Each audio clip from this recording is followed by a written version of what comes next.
All right, session 5. Let's go. Session 5. Doesn't matter, guys. Mostly culture, race, etc. lang man.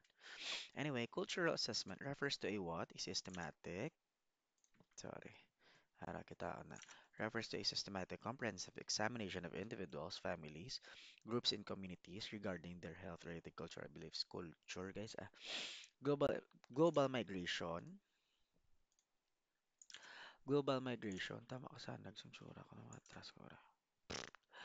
Anyway, global migration increased the challenges of providing healthcare to patients with the healthcare beliefs, practices, and needs different from healthcare providers. So, lain nga beliefs kay patient kag kay nurse. So, increase the challenges nga, nagtaas ang challenge kay nga nag-migrate na guys globally. So, global migration, ga-migrate na ang kada family, ga-migrate na ang kada culture or race sa kada iba nga lugar. So, nagadamo ang challenge sang nurse. Kaya syempre, lain-lain nga patient or culture ang iya nga ma-encounter. Next, culture. It is a system of shared ideas, rules, meanings that influences how we view the world. Okay? Experience it emotionally and behave in relation to other people. Okay? Culture. Next, ethnicity. Culture bala, like sa ila, tulay nila culture, sa ato yung culture, culture. Next, ethnicity, an ethnic group composed of individuals who self-identify membership with or belong to a group with shared values, ancestry, and experiences. So, examples ng ethnicity, Pacific Islander, Han Chinese, Romani people, Hispanic, Irish, Native American, Jewish, Middle Eastern, etc. Ethnicity. So, kung ethnicity, kung Pinoy ka, do Austronesian, Hispanic, and Negrito. Ay, may Negrito gali nga part. So, yeah, Negrito gid man mga black. Anyway, sorry. Race, ano ang race? Karera. Joke, race is a socially constructed concept of dividing people into populations or groups on the basis of various sets physical characteristics. So, example, ano ni ang race, guys? Black, white, Asian. Wow, Asian. Social si Sir. Okay. Mga puti, mga itom, mga wala bla, mga pula, joke. Mga ano pula, redhead, di ba? Race, Polynesian, South Asia, Asian, okay? Next, cultural competence recognizes the need for a set of skills necessary to care for people of different cultures. Culture as a process and not state. Sorry, competence, okay? Next is cultural desire.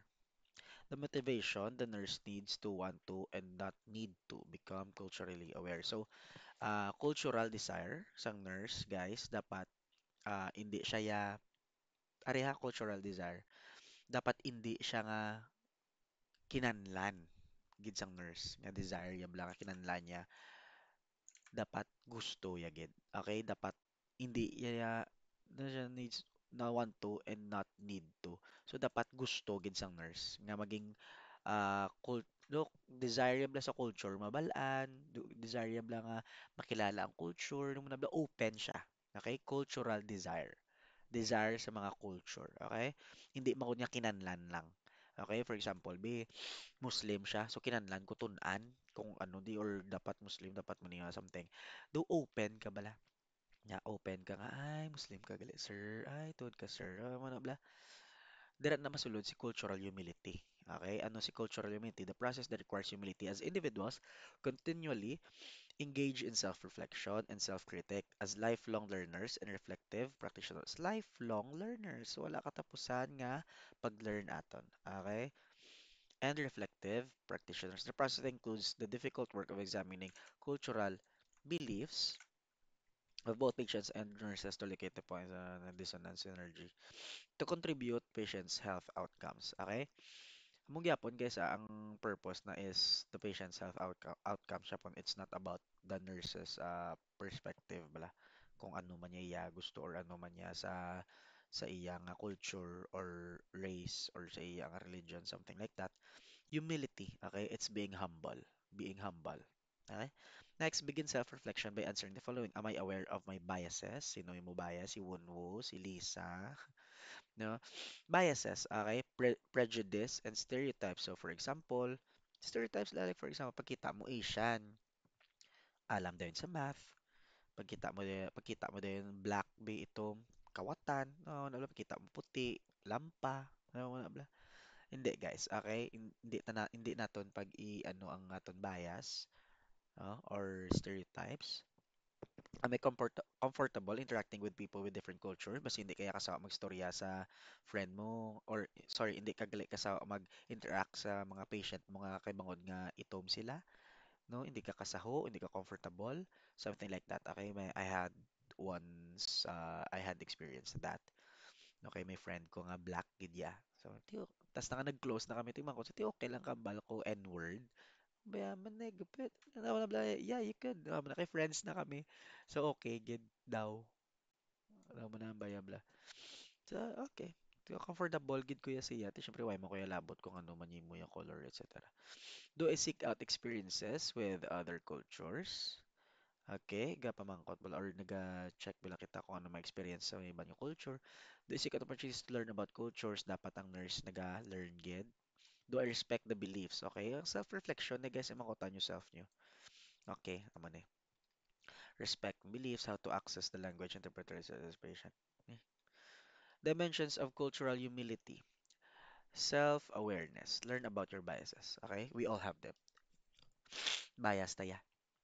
For example, be maduty na kamo.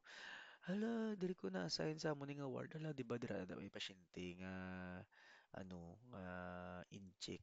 Oo, incheck na mga reklamador nagadupla lang na skilled. So, something like that. So, i-check naton kung bias gyud man ta or basi kontrata sa mga muna. Mga culture, ay hindi ko diya kay damo diya lain nga religion na basi kabati ko istorya. Wala. Okay? Self-awareness. Okay, dapat aware ka sa self naton. Tuway ta mo, guys, nurse kita. Kita ang ga-adjust para sa patient. Okay? Respectful communication. Work to eliminate assumptions about what is normal. Okay? Learn directly from your patients. They are the experts of their culture and illness. Hindi naton sila pag-unahan kung ano ang important, ay sorry, kung ano ang ila gusto, kung ano brown nila sa ila culture kag sa ilang sakit. Di ba siya mo nila na mapatihan. Ito ay tamay mo. Kaysa gada sila. Amo niya sila culture, amo niya sila belief. Okay, sa religion nila. So, respectful communication lang. Storya naton. For example, interview, okay? Example, ay ma'am, oo, ah, Iglesia ni Cristo, sabi ginambal niya. Tapos ginambal niya, ay, nurse, pwede sa akong diet, wala lang sa dinuguan. Tayo mo na, bala. Na, mga mana. So, sige Sige, sige ma'am, I respect kung anong gusto mo. Kung amuning sa diet mo, sige, hindi naton pag butangan sa mga hindi pwede sa inyo religion. Okay, mga mana bala. Hindi pwede baboy, something na. Collaborative partnership. So, amo na, go-connect man na di. Build your patient relationships on respect and mutually acceptable plans. So, plano nyo, for example, ay, nurse, hindi lang pagbutangi mo ni, hindi naglipidi sa amon, na mga amo na bala. Okay? Self-awareness. Explore own cultural identity. Okay, inyo. Values. Values are the standards we use to measure our own and others' beliefs and behaviors. Biases, amo na nga bakong bias naton, are the attitudes or feelings that we attach to perceived differences. Okay? Respectful communication. Let your patients be the experts of their own unique liwat-liwat. Guys, ginambagan nila gina, nambal naton gina, ang patients pabayaan naton kay sila sa God sa ilang mga culture. Okay?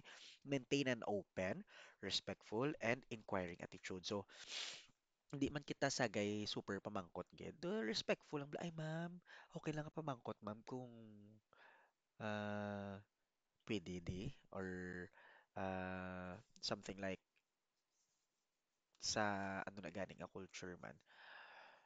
Um, sa Muslim na lang, okay? Ay, hindi pwede. Hmm, culture. Wala, sa tama ako ka open, wala na ko iglap. Ari na lang example, guys, sa amon, sa church namon. Okay, may, di ba sa church namon, kung mamangkot ka mo, ay ano yung religion, sir? Akon sa Batway ko gambangat super, nga religion yun, guys. Di syempre amon man niya daan niya ginano is not about the religion, it's about the relationship man niya, no? Kay Lord. So, kada anniversary, hindi man kada, pero kiss ae, o kung mas kini di anniversary, pero may mga bisita kami, like may mga, di ba, sa Christian kami guys, pwede nga born again, pwede nga Pentecostal, ah, amo na bla. Tapos, may mga Muslim kami, okay man, ay damo man Katoliko gasulod sa amon, no? May mga LGBTQIA plus Pro Max man da, guys. Why kami labot? Okay, why na iya samon? Ila na iya. Okay, ila na iya. Ti kami gabaton man lang kami ati ano man lang mamati kami kati syempre hindi man namon mapilit yang amon nga amon yang belief sa ila. So amo na open lang gid kami. Maintain open respect and inquiring attitude, okay? Respectful, of course. Always be respectful gid sa mga patient. Always be ready to acknowledge your areas of ignorance or bias. Na mga ignorante da. Tingin nyo da. Communication based on trust, respect, and willingness to examine assumptions allows patients to express answers that may run counter to dominant culture na. Mga culture na bla guys, no? May mga races na daan. Ayan bot, basta hindi na ako mag-tell. You, the nurse, must be willing to listen to and validate these feelings and not let your own feelings prevent from exploring painful areas. Okay? Hindi kita maging bias. Next, spiritual assessment. It means that the most human experience transcends spirituality. Okay? Spiritual through connections with others, nature, and our supreme being. Amo ni siya, may belief bala. Kaya syempre iban guys, wala man gapati nga may Diyos or something, nga may supreme being. So, uh, ila na naya. Okay? Wala ta iya may mo, hindi ta sila pagpiliton. Okay? The North American Nursing Diagnosis, NANDA, defines spirituality as a pattern of experiencing and integrating meaning and purpose in life. Okay? Purpose in life through connectedness with self, others, art, music, literature, nature, and a good, greater power than oneself. Next, religion, system of beliefs or practice of worship. So, sa sample sa mga religion, Christianity, okay, Muslim, when in spiritual distress, okay, not only ang aton kalawasan ka stress okay mentally guys mayara man sang spiritual okay gakakapoy man na sila so when an individual presence individual sense of purpose or meaning of life is threatened spiritual distress may result okay so ano ni sense of purpose or meaning of life is threatened so for example kung may ano sila may daw ginabalanse ni Doc Blanc nga hindi na sila magdugay for example ay ano na mo nga cancer malignant na tapos ano na ang stage 4 na so may tendency to spiritual distress ano na Lord man ano ni man wala na ko purpose wala bla man umdom na sila ano ni wala na meaning akong life kuha na ko something masubuan na sila guys okay a state of suffering suffer na sila related to the impaired ability to experience meaning I life in life through connections with self, others, the world, or superior being. So, nursing presence, amo ni dapat aton nga, anon, holistic, reciprocal exchange between the nurse and patient involves a sincere connection and sharing of human experience through active listening, guys. So, regardless kung ano man imo religion or ano man imo culture, ano imo napatihan, guys, effective ni si active listening attentiveness, intimacy, therapeutic touch, spiritual exploration, empathy, caring and compassion, and recognition of patient's psychological, psychosocial, and physiological needs. Damo, ugli, no? Anyway, active listening, makuton mo sa ay, mamo ka lang. Sige, ay, mga dayon. Then attentiveness, kung ano nga balo niya, pamati, gid kamo, tikay kamo to, na, then intimacy and therapeutic touch. So amo na ay okay lang, amo na. Tapos tap lang sa back amo na. Tapos syempre gahibi na sa patient guys. Syempre bad news bala. Spirit expiration, ti ano pa gid ang mayo mo brahon para amni mo na. Okay, pila ka rosaryo, pila ka muni, pila ka muna. Oh, na. Empathy, caring and compassion. Okay. Questions on, amo na yan, baka why did I get cancer? I am a burden to my family na and I just don't know what to do may arise from the patient who is experiencing spiritual distress. Kaya siya kabalo kung anong purpose kag meaning sang life. So anong obrahon sang nurse? Let the patient do the talking. Okay? Nurse should not offer solutions. Hindi magambalang nurse. Amo ni ubrahon mo, amo ni na. Makutom siya ti anong mayo ubrahon. Ano sa pamatsyag mo ang makabulig. O, ang makapalift up bala guys na nurse should help patient identify the problem and source utilize in the past to cope with problems. What helps you cope? Naman ang question ko, what is your source of strength, source of hope, na ma-pray ka o need mo mag-pray? O, who are your support persons? Mga mana. Guys, answer your check for understanding. Okay.